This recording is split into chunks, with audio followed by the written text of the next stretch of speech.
wala pong saysay yung mga sinasabi ng ICC prosecutor kung bakit sila tumututo sa interim release, pero ang pinakamalakas na argumento, wala na. Nagdesisyon na ang hukuman. Hindi kayang harapin ang paglilitis at kapag siya ay pinatuloy na ikulong, yan po ay cruel, unjust, and arbitrary detention, which is a form of punishment na hindi dapat ipataw dahil hindi pa napapatunayan ang pagkakasala ni Tatay Digong.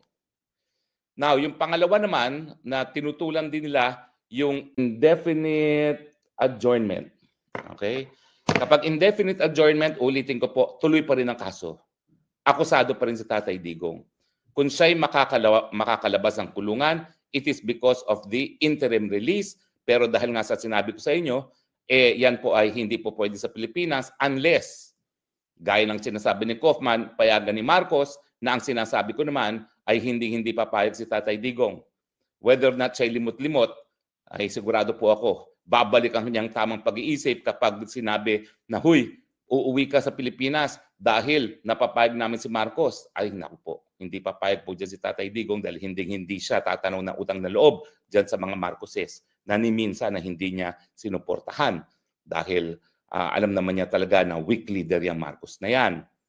Now, anong dahilan nila? Well, kasi daw, kukuha sila ng sarili nilang dalubhasa. So, kung papansinin niyo po, hindi kasi po pwede na yung mga prosecutor at mga abogado na wala namang alam sa siyensya ang siya magsasabi na kaya niyang harapin ang paglilitis laban sa kanya. Kinakailangan, kumuha sila ng sarili nilang eksperto at bahala na ang korte magdesisyon kung sino ang mas papaniwalaan sa dalawang eksperto. Pero, pansinin niyo po ha, sa order ng hukuman na ipinagpaliban ang confirmation of charges, hindi ang depensa ang naghain ng eksperto na nagsabi na hindi na kaya ni Tatay Digong harapin ang kanyang ang mga paratang laban sa kanya. Ito po ay isang eksperto na kinuha mismo ng detention facility. So ibig sabihin, hindi po binayaran ni Tatay Digong yung eksperto para sabihin na unable to stand trial na siya. Ang humingi ng ganyang opinyon, yung detention facility mismo.